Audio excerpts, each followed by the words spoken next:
Buenas tardes.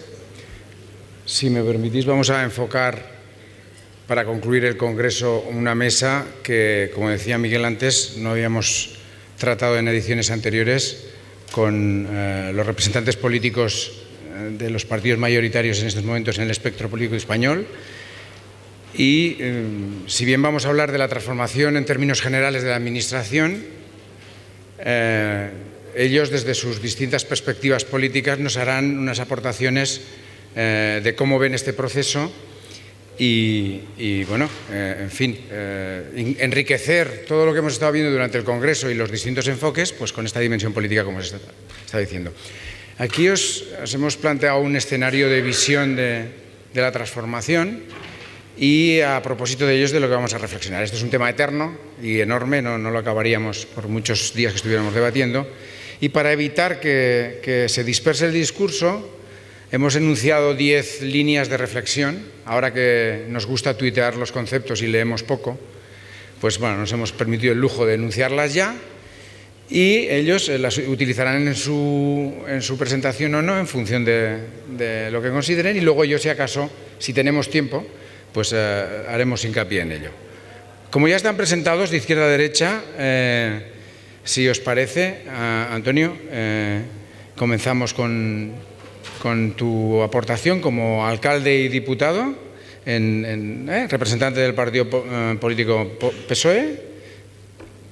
¿Qué consideras que es relevante en materia de transformación de las administraciones desde la perspectiva política? Bueno, buenas tardes. En primer lugar, siempre digo que la gratitud es lo que mejor define la humanidad de los seres humanos, así que mis primeras palabras de agradecimiento a Miguel, al organizador, a los patrocinadores y colaboradores por la amable invitación, a mis compañeros y a mí a participar en este congreso. Además, antes me ha asegurado Mario, porque yo decía, los que ya tenemos experiencia en congresos y jornadas, que esta seguramente no es la mejor hora, y me ha asegurado que no era esta precisamente la causa porque ha puesto en la mesa política.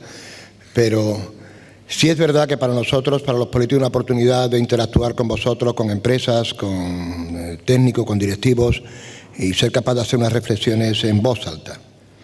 Aquí estamos los 4 grupos políticos mayoritarios en nuestro país. Prometemos además, lo hemos dicho antes, que habrá un poco más de diálogo que ayer en el Congreso de los Diputados. Y como sabéis, además, yo decía antes, Miguel, yo soy alcalde de Alcalá de Guadaira, una ciudad de 80.000 habitantes justo en el área metropolitana de Sevilla. Llevo 21 años de alcalde, ya sé. La mayoría de vosotros pensaréis que tanto tiempo debería ser ilegal, y yo también. Y lo que vamos a intentar es, desde la experiencia que tenemos, ¿no? La experiencia, contaros algunas cosas, algunas reflexiones y consideraciones dentro del marco de cambio, porque ahora mismo todo el mundo hablamos de cambio. Pero ¿qué es lo que ha cambiado? Yo pienso que quizás lo que más ha cambiado no son precisamente las normas, las leyes, los procedimientos, las tecnologías, la formación de las personas que se comentaba antes, ni siquiera yo creo que sus conocimientos o las formas de ver las cosas. Lo que de verdad ha cambiado ha sido el entorno. Y ese entorno es lo que nos deja un poco perdido ahora mismo en los planteamientos que queremos hacer cara a la innovación y a los servicios públicos. Porque ya no basta una administración de calidad interna, la mera eficiencia, sino que hace falta legitimidad ya en los resultados. Lo importante, por tanto, no es qué hacemos, ni siquiera el coste de cómo lo hacemos o cuánto es. Eso ya se da sobreentendido y lo entienden perfectamente los ciudadanos. Lo verdaderamente importante es para qué lo hacemos. Yo os pongo un ejemplo. Yo creo que somos buenos desde la administración pública en administrar recursos. Somos capaces de construir en bibliotecas y llenarlas de libros. Y en eso lo hacemos bien, generalmente. Incluso hay islas de excelencia donde en algunas ciudades, además de eso, son capaces de utilizar las bibliotecas 24 horas al día abiertas para salas de estudio en la época de exámenes. Incluso algunos tienen el servicio de motoristas para llevar los libros a pueblos más pequeños, incluso a los barrios más alejados. Es importante, es un valor añadido más. Pero, de verdad, ¿para qué hacemos esto, de verdad? ¿Este servicio para qué es? Fijaros que yo creo que es, porque ya no nos acordamos, para qué pusimos en marcha las bibliotecas. Esto era algo ilusionante en un momento donde queríamos acabar con los índices de analfabetismo en nuestro país. Este era un país que poseía bibliotecas con libros y con periódicos. No hemos avanzado mucho, pero seguimos siendo muy atrás junto al resto de Europa. Pero ese es el motivo, esa es la misión. ¿Para qué hacíamos esto? ¿Para qué? Sencillamente para mejorar los índices de lectura en nuestro país, en los ciudadanos. Pero eso ni siquiera lo evaluamos. Por lo tanto, ponemos en marcha servicios que no sabemos para qué y cuál es el sentido. Olvidamos eso y son servicios más que funcionan en nuestras administraciones.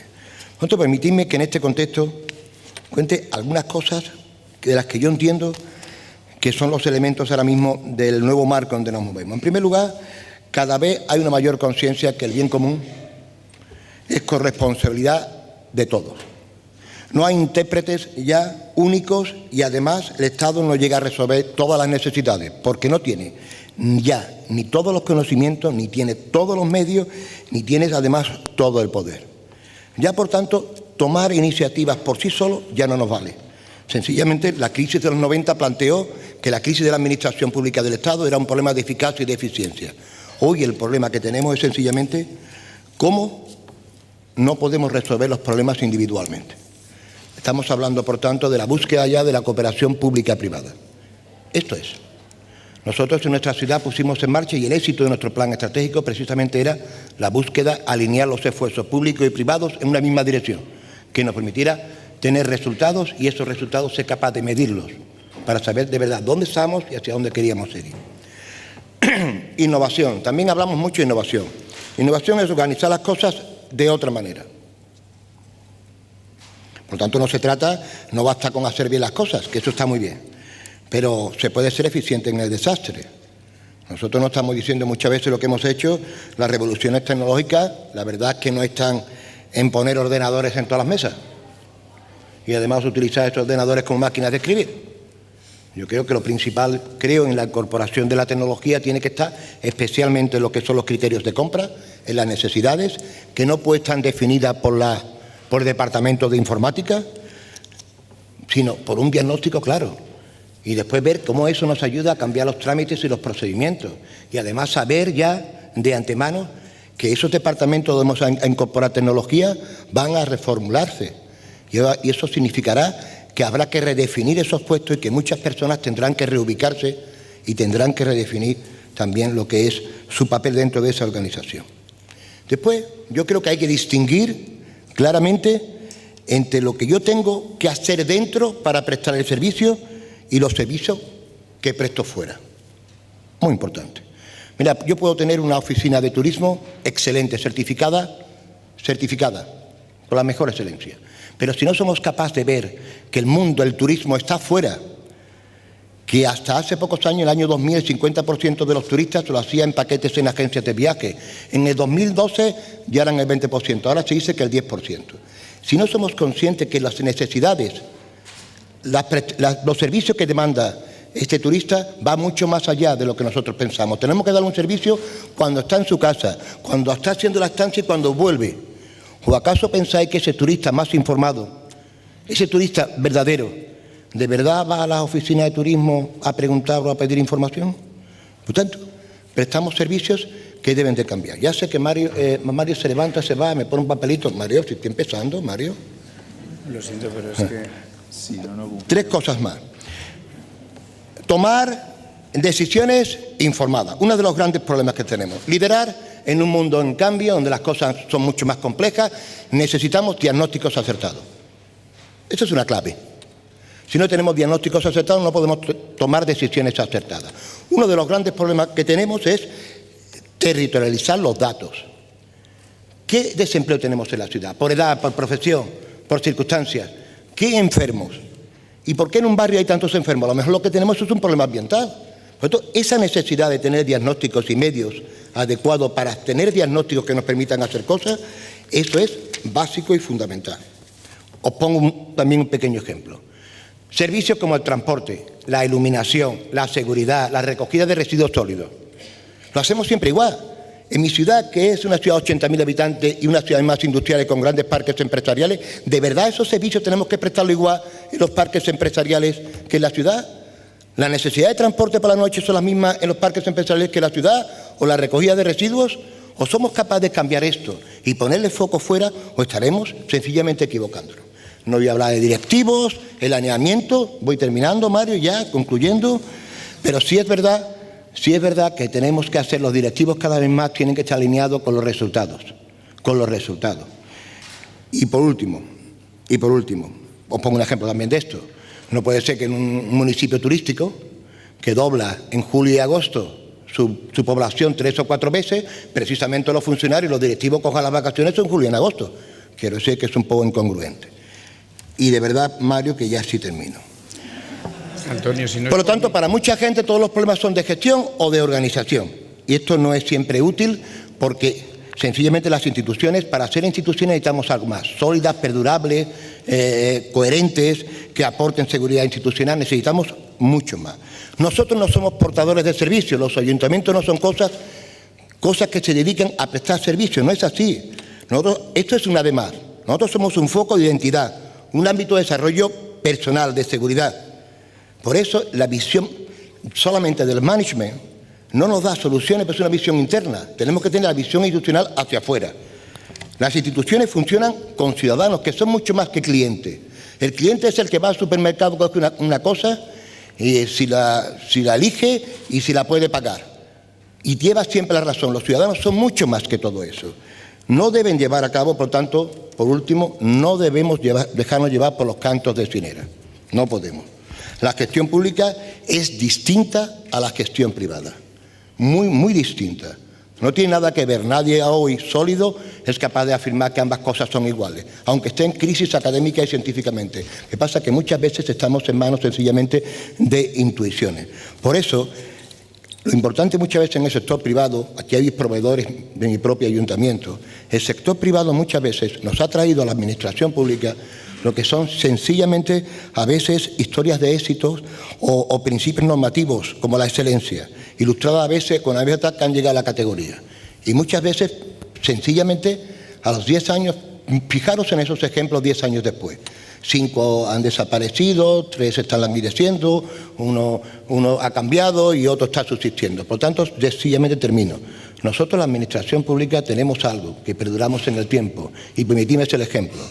Nosotros estamos en el mercado de hace mucho más tiempo y tenemos un producto que no ha caducado. Tenemos que innovarlo, incorporarlo, mirar hacia afuera y alinear los esfuerzos públicos y privados en la misma dirección. Muchas gracias. Gracias, Antonio, pero esto no era el pacto, ¿eh? Si ya empezamos así, mal asunto. A ver, auxiliadora desde el Grupo de Podemos en el Congreso, sí. ¿Cuál es vuestra perspectiva? A ver si... si no da tiempo a terminar, ¿no? Lo siento, pero es que el efecto es en cadena. No me gusta interrumpir los discursos, pero... Voy a intentar ser breve en la medida de lo posible. Muchas gracias, antes que nada, por supuesto, a todos los organizadores y organizadoras del evento y porque, como decía antes, además, el compañero que nos precedía, este tipo de encuentros son vitales para poder afianzar ese conocimiento y compartir y llevarnos mucho más a casa de lo que siempre traemos. Lo primero que, quería hacer una primera reflexión, un poco al hilo de la primera de las cuestiones que nos planteaba para el debate, que evidentemente yo creo que todos los tenemos en la cabeza, ¿no? Las tecnologías han cambiado la vida de todos y cada una de las personas que estamos aquí, la vida de las instituciones y la vida de todas las empresas que acometen cualquier tipo de asunto. Ahora bien, nosotros lo que planteamos es que realmente las tecnologías en el ámbito de la administración tienen una incidencia superior. Creo que las tecnologías en la administración son capaces de, digamos, de los muros rígidos que normalmente acompañan y han acompañado a las instituciones, hacerlos más permeables, hacerlos más porosos, de manera que la ciudadanía sea capaz de ver, de acercarse, de participar y de ser activa en todos los procesos y en todos las instancias de poder y las instancias de gestión. Esto nos parece que es algo necesario en un tiempo en el que las confianzas y las complicidades con la ciudadanía hay que recuperarlas y estas herramientas pueden hacer un uso nada desdeñable, ¿no? Ahí pongo un ejemplo, no me quiero extender. Nosotros como organización lo hemos practicado mucho desde el principio y uno de los proyectos pilotos que hemos hecho hace poco, en este mes, en el pasado mes ya, porque ya estamos en marzo, fue a través del grupo parlamentario en la Asamblea de Madrid lanzar la posibilidad de que a través de una plataforma digital que es Plaza Podemos, una plataforma en la que nosotros trabajamos mucho con la ciudadanía, cualquiera que puede entrar, mediante inscripción o no, hay dos formatos, y volcaban preguntas para que después se pudieran presentar al Pleno o a comisión. Se votaban las preguntas, las 10 seleccionadas, el grupo las preguntaba en Pleno y luego comisión. Entonces, lo pongo solo como un ejemplo de la posibilidad de que esas herramientas digitales pueden ser membranas más porosas que puedan acercar la ciudadanía a las instituciones, lo cual en este momento creo que es una labor principal. Pero nosotros, sobre todo, ponemos el acento ahora mismo en 3 líneas de trabajo y, por otra parte, quería comentar 2 preocupaciones. Empezando por las líneas de trabajo, la primera que nos parece que hay que ahondar es en la transparencia. La necesidad de ir más allá de la legislación de transparencia actual, reconociendo el derecho al acceso como un derecho fundamental y la necesidad de que se extienda además a más instituciones de las que actualmente recoge la normativa. También nos parece que es necesario que la información pública sea pública por defecto y la identificación no se complejice a través de la necesidad de solicitar información a través con la necesidad de la identificación personal. Nos parece que debe estar el acceso directo sin necesidad de identificación con carácter general y que sea solamente la necesidad de identificación en casos tasados, con excepciones controladas y debidamente motivadas. Por otra parte, también nos parece otro de los temas que es necesario introducir en la transparencia es la necesidad de revelar la huella del expediente, la huella administrativa, que cuando se acceda al documento en concreto, al expediente, se pueda acceder también a todo lo que ha sido la vida de ese acto administrativo o de ese expediente, las reuniones que se han tenido, los sentidos de las reuniones, en qué dirección. Nos parece importante para que realmente el derecho al acceso a la información sea completo. Y aparte de la transparencia, la segunda línea de trabajo que nos parece importante es la necesidad de trabajar con datos abiertos.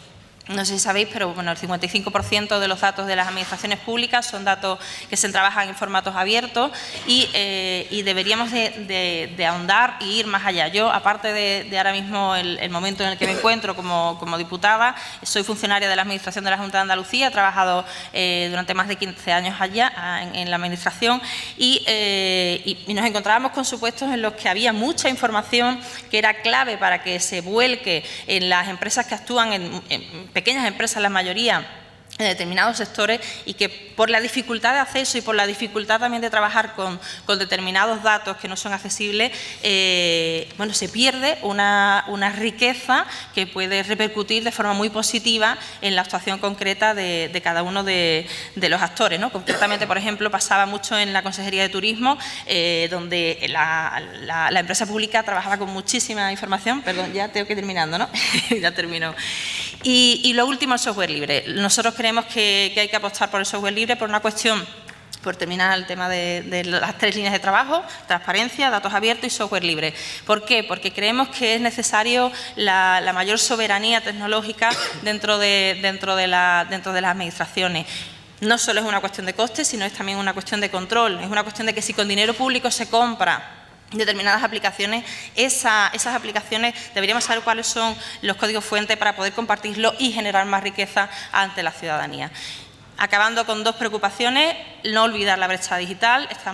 Tenemos que tener en cuenta que toda medida de innovación debe de llevar anexa el acompañamiento para evitar esa brecha digital. Y la segunda preocupación, bueno, estamos de acuerdo con las necesidades de centralización y unificación que se plantean en informes como por ejemplo el CORA, pero tenemos que tener en cuenta que esa centralización no tiene que ser una puerta abierta para la externalización de los servicios. Es decir, nosotros creemos que es necesario el control de los datos públicos desde las administraciones públicas, por personal de las administraciones públicas, y el que los datos administrativos públicos se puedan externalizar a empresas privadas nos parece que conlleva una pérdida de soberanía tecnológica importante, y hay que poner atención en eso. Muchas gracias, y si no, después completamos. Gracias.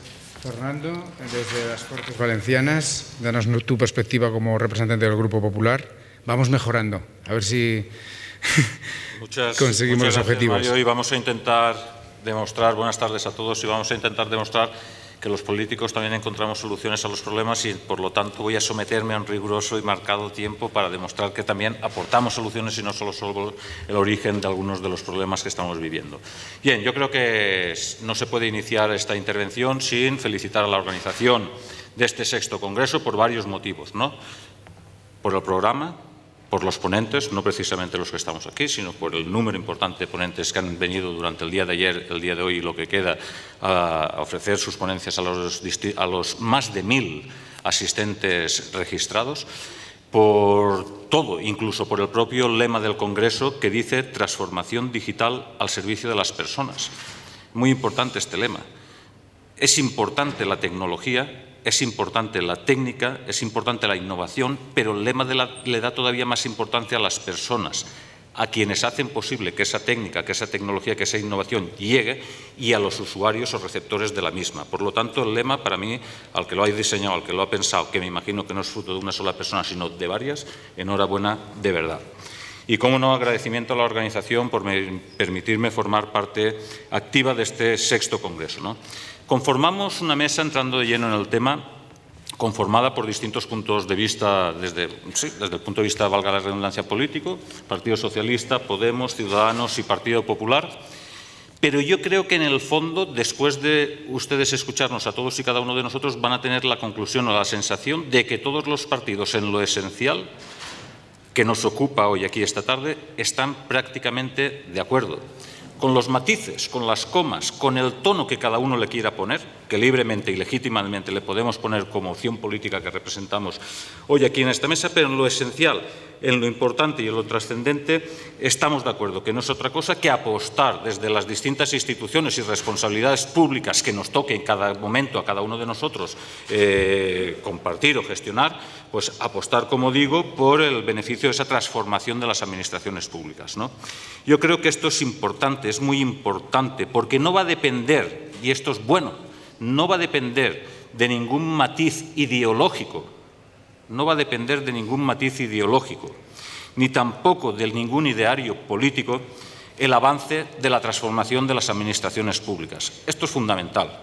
Podrá estar un partido en el gobierno o podrá estar otro, podrá tener uno un ideario político, podrá tener otro, pero al final el avance de la transformación de las administraciones públicas sobrepasa y obliga a los políticos a que, por encima de ese posicionamiento ideológico y ese ideario político, la cuestión funcione y avance, ¿no? De otro modo, para que nos entendamos todos, no es de derechas ni de izquierdas estar a favor de la evolución y de la transformación de la administración pública, como tampoco lo es el darse cuenta y el tomar conciencia de la influencia que las TIC configuran en nuestra vida ordinaria, en nuestra vida cotidiana, también en nuestra relación con la Administración, ¿no? Simplemente es una cuestión, repito, ni de derechas ni de izquierdas, es una cuestión de sentido común, de inteligencia, y entiendo que esas dos cuestiones se les supone tanto a la derecha como a la izquierda, sentido común e inteligencia. Por lo tanto, la cosa está ahí, funciona bastante bien. Y evidentemente a mí, como representante del Partido Popular, me corresponde hacer un pequeño balance, no a modo de campaña electoral ni mucho menos, porque no estamos en ello, aunque algunos puedan pensar que sí, por lo que está ocurriendo en estos momentos en el panorama político, pero me corresponde, como digo, hacer un breve pequeño balance de aquello que se ha hecho en la materia que nos ocupa esta tarde aquí o en este Congreso durante los últimos 4 años, ¿no? Yo creo que hay dos términos, dos conceptos, Cora y ópera, que debemos tener muy claros todos y que debemos saber qué significan, que me imagino que todos ustedes lo saben, CORA es la Comisión para la Reforma de las Administraciones Públicas, que fue creada en 2012, en la presente legislatura, por la vicepresidenta del Gobierno, y OPERA, que es la Oficina para la Ejecución de la Reforma de la Administración, es decir, para seguir, entre otras cosas, velar y cumplir las decisiones que se toman en CORA. Yo creo, sinceramente, sin ánimo de sobrepasar a nadie, sin ánimo, muy lejos, por supuesto, del triunfalismo y teniendo la conciencia de que queda muchísimo por recorrer, muchísimo trabajo por hacer, además a un ritmo vertiginoso todo lo que se ha de ir acometiendo y haciendo, pero entiendo que se han hecho cuestiones importantes, ¿no?, y que merece la pena destacar, a veces, aunque sea solo para tomar conciencia de dónde estamos y cuál es el punto de partida de la siguiente legislatura, para el arranque de la siguiente legislatura, ¿no? Se demuestra que España en estos momentos, y a veces nosotros mismos somos los que peor nos valoramos como país, como concepto, ¿no? Pues en estos momentos España ocupa el puesto número 12 a nivel mundial en la administración electrónica.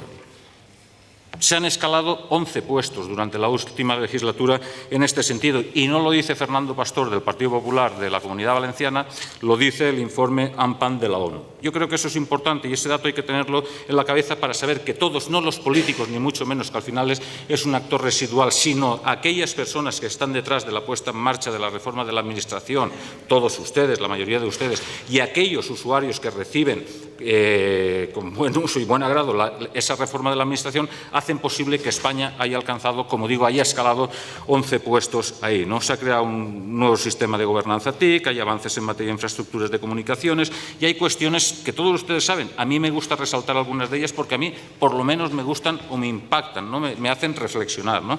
Ese sistema de notificaciones electrónicas, ¿no?, que lleva ya 47 millones de notificaciones a ciudadanos, solo lo hizo en 2014. El portal de facturas electrónicas, ¿no?, un éxito de colaboración del sector privado con el sector privado que se traduce en más de 3.500 facturas y más de 19 millones de euros facturados. En fin, hay datos que son muy interesantes y yo creo que evidentemente ponen de manifiesto y en común que todos estos avances, como digo, deben entenderse no como un fin en sí mismos, ni mucho menos, no son un fin en sí mismo todos estos avances que se han producido durante la legislatura, sino que es un medio para seguir profundizando en lo que llamaríamos llegar, esto hace unos años sería una utopía, hoy ya no empieza a serlo tanto, a esa administración netamente, puramente digital, ¿no? Sin barreras, donde profundamente interconectada y que sobre todo toma como referente, como lema de este Congreso, al ciudadano como cliente activo, ¿no? Yo creo que esas son las claves, que esas son las cuestiones importantes. Creo que no me he pasado el tiempo, creo que he demostrado que los políticos sabemos ceñirnos y no crear más problemas de lo necesario y por lo tanto cedo el turno, Mario, a nuestro maravilloso moderador para que dé el siguiente turno de intervención. Muchas gracias. Gracias, Fernando. Bien, desde el Grupo Ciudadanos del Ayuntamiento de Madrid, Silvia, por favor, si quieres hacernos tu visión. Pues muchas gracias, Mario. Muchas gracias a todos los miembros de la organización. Como soy la última en hablar, tendré que decir algo original, ¿no? Entonces, bueno, lo que queda claro es que todos los grupos políticos en materia de innovación, en materia de comunicación, estamos bastante de acuerdo. Ojalá se votara en el Congreso ese tema y no la votación de investidura. Pero lo que quiero decir es que realmente en este tema de innovación y en este tema de comunicación lo que importa son los ciudadanos. Como decía Aristóteles, no queremos gobiernos perfectos, sino gobiernos eficaces. Y en este tema de la innovación y la comunicación, lo que importa es que ayudemos a los ciudadanos. La Administración Pública lo que tiene que hacer es ayudar a los ciudadanos, a hacerles la vida más fácil, que es lo importante. Que el modo de relación sea digital o presencial, son modos que no tienen por qué excluirse ninguno, ni el digital ni el presencial, pero lo que tiene que haber es una conciencia de ayudar al ciudadano. Se tiene que quitar, bueno, pues la vieja idea del funcionario, ¿no? Yo soy funcionaria, el funcionario es que no ayuda, el funcionario de ventanilla me ha mandado otra ventanilla y a la vez otra ventanilla. Precisamente con la transformación digital de la Administración, todo este tema se quiere olvidar.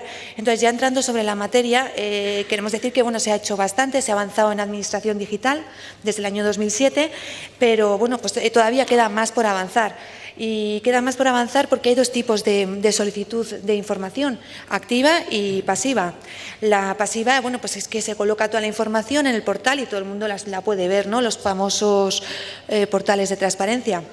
Pero la activa, sin embargo, en información activa la Administración no hace mucho. Un ejemplo de información activa sería un borrador, ¿no?, de la renta. La Administración tributaria es la más activa. Pues nos llega el borrador y nosotros hacemos nuestra declaración de la renta. Pues solo lo vemos en materia de impuestos, pero a lo mejor estaría bien que la Administración fuera activa y dijera, oye, pues señor Fernández, le falta a usted un trámite para lograr la licencia de funcionamiento que ha pedido para su bar.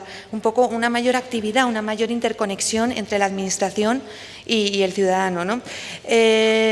También queremos que la publicidad activa es importante en el sentido de, y pasiva es importante en el sentido de que un ciudadano pueda ver un expediente administrativo, que no tenga que ir, pedir el expediente, le digan que en un mes le hacen las copias.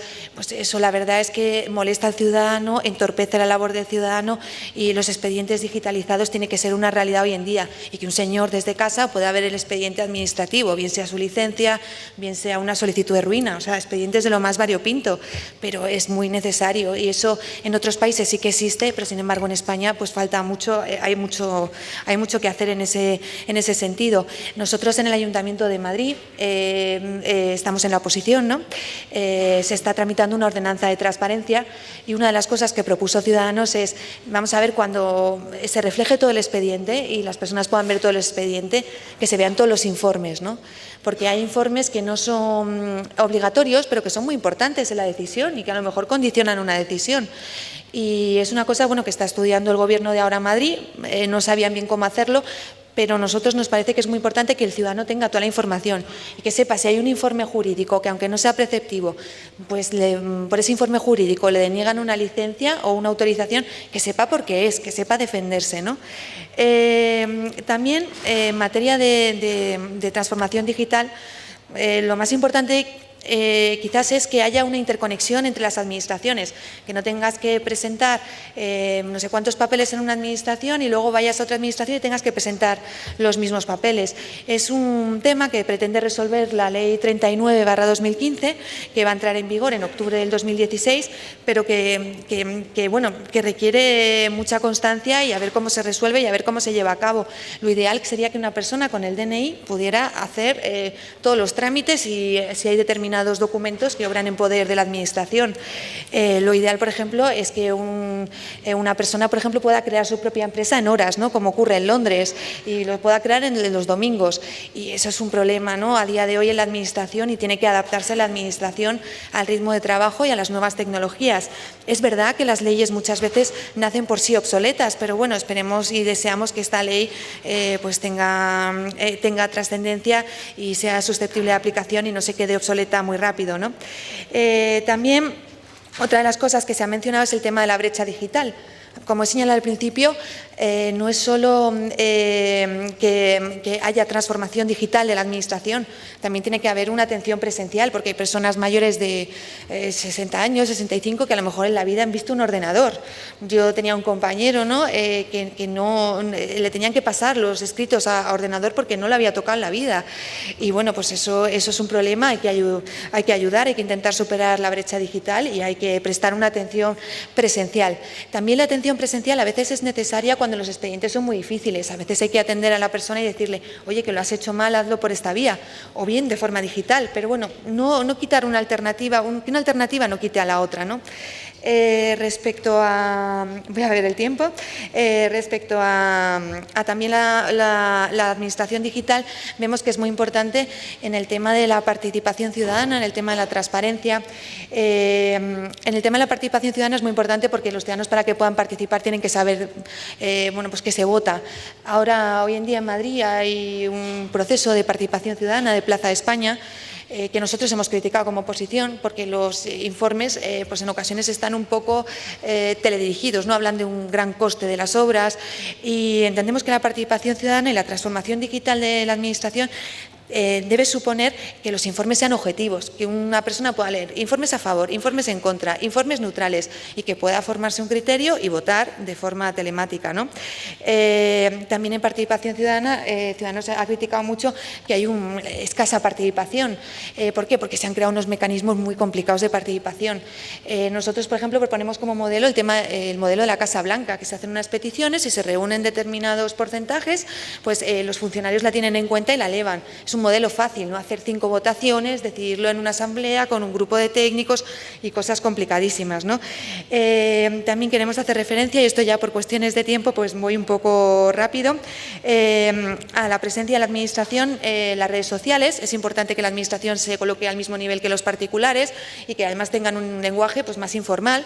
También es muy importante la simplificación del lenguaje administrativo y, bueno, en definitiva, se necesita inversión, se necesita cursos de formación, se necesita voluntad y se necesita muchas ganas y mucho esfuerzo, pero desde luego el proyecto y las cosas que se pueden conseguir son muy buenas para todos, para los ciudadanos, como empezó mi discurso. Muchas gracias.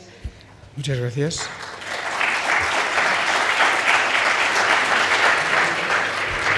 Para simplificar el proceso, todo esto que está escrito aquí no penséis que no lo han trabajado. Han venido puntualmente a las 4, o sea que aunque se hayan alargado en el discurso, han estado debatiendo sobre este tema y están absolutamente de acuerdo con la mayoría de los conceptos que hay aquí. Por tanto, están transcritos por mí, pero emanan de sus voluntades. No creo que me haya alejado mucho de la idea. Con la idea también de simplificar, bueno, les he pedido que se identificaran en esta lista sensibilidades concretas, más elevadas, pero eso tiene un riesgo. Si les dejo hablar, Miguel, por tanto, titulares. Si estuviéramos tuiteando la sesión nosotros mismos, ¿cuál es el titular con el cual desearíais que quedase esta aportación vuestra en esta mesa? Y luego tengo una pregunta, siempre en todos los congresos hay trampa, tengo una pregunta que es un pronunciamiento a cada uno de los partidos políticos respecto a quién debe costear las infraestructuras comunes que hay en materia de administración electrónica. Yo creo que es que alguien busca saber quién paga. Está claro que nos interesa a todos saber quién paga, pero entendemos que si todos los partidos políticos están de acuerdo, están pensando que hay determinadas infraestructuras de Estado que las paga el Estado. Y luego, pues no lo sé. Pero en principio la idea es que os pronunciéis, si podéis, sobre estas infraestructuras pues, de firma, de procedimiento común o de portales, en fin. Infraestructuras que serían necesarias para el desarrollo de una transformación completa y que ahora, pues, en algunos casos hay dudas. En fin, yo creo que esa es la pregunta que me hacían. Por tanto, titular y ¿quién paga? Tú mismo. Titular, las cosas no debemos hacerlas así porque siempre las hemos hecho así y no debemos dejar de hacerlas porque nunca se han hecho. El entorno ha cambiado. Nadie tiene hoy la autoridad para tener todo el conocimiento, todos los medios y por lo tanto se trata de que trabajemos la cooperación público-privada para encontrar, y la innovación no es incorporar solamente nuevas tecnologías, sino sencillamente hacer las cosas de otra manera. Muchas gracias. ¿Te pronuncias o quién paga? ¿Perdón? ¿Quién paga? Las infraestructuras. Yo creo que igual que lo hemos planteado antes, gran parte de esas infraestructuras tiene que ser de la administración pública, con el dinero de todos, y parte tienen que incorporarse lo que son las investigaciones por parte de las empresas. Gracias. Sí, mi titular sería la innovación es profundización democrática y debemos buscar la complicidad, ciudadanía, empleados y empleadas públicos. En cuanto a la pregunta, yo creo que las infraestructuras deben estar soportadas por el Estado para tener, lo que decía antes, control de esa soberanía tecnológica, que creo que es fundamental. Por ejemplo, en el caso de los centros de procesadores de datos, ¿no? Creo que es vital que independientemente de que haya contratos de soporte, lo que es dirigir esa gestión y hacer esos contratos en una determinada dirección, creo que debe ser control por parte de las administraciones y de los funcionarios y funcionarias. Gracias. Gracias. Perdón. Mi titular sería, reincidiendo evidentemente con la intervención, que no dependemos en la reforma de las administraciones públicas de la ideología, dependemos de la voluntad, de la capacidad de gestión de quien esté al frente de las mismas y, por desgracia y como siempre, del presupuesto. Y ante la pregunta de quién paga, yo invertiría la pregunta a los responsables políticos sobre todo y les preguntaría quién ahorra. Porque en cada decisión que se toma de modernización de la Administración en favor de las nuevas tecnologías, detrás hay un ahorro importantísimo que no se ve, que habría que cifrar y demostrarle al político que no paga nadie, sino que ahorramos todos. Y yo quiero poner un solo ejemplo, porque si no muchas veces dicen que en política lo que no va apuntado de un dato contable queda como una mera elucubración o una buena idea, en cualquier caso, ¿no? Y decir que solo el servicio común del sistema de notificaciones electrónicas supuso en el año 2014 un ahorro a la Administración y para los ciudadanos también, que al final viene a ser lo mismo, no hay que entender las cosas de manera diferente, de 126 millones de euros para los ciudadanos y 41,6 millones para la Administración del Estado. Luego, la pregunta no es quién paga, sino quién ahorra. Todos. Ahorramos exactamente todos. Bueno, yo mi titular sería una voluntad en la innovación y una voluntad de ayudar al ciudadano. Y respecto a quién paga, yo creo que los ciudadanos no tienen problemas si se asigna de forma eficiente los recursos públicos, pero estoy de acuerdo. Con una administración tecnológica, con una administración digital, se ahorra mucho. Y además también hay un retorno, porque se crean más empresas y es mucho más fácil y no hay tantos trámites burocráticos, el ciudadano está mucho más contento, pierde menos tiempo, porque también el tiempo en el fondo es un recurso que la gente no valora, pero incluso hoy en día se hablan de los bancos de tiempo. Entonces, ¿quién paga? Pues al final sí pagarían los ciudadanos, no voy a mentir, pero creo que el retorno sería mucho más beneficioso y a la larga no habría este pago. Gracias. Bueno, bien, hasta aquí la mesa. Agradecer a los componentes de la misma la disciplina, aunque haya sido al final, pero habéis cumplido perfectamente. Y las conclusiones aquí están. Y bueno, os emplazamos a asistir al Congreso cuando queráis, estéis invitados.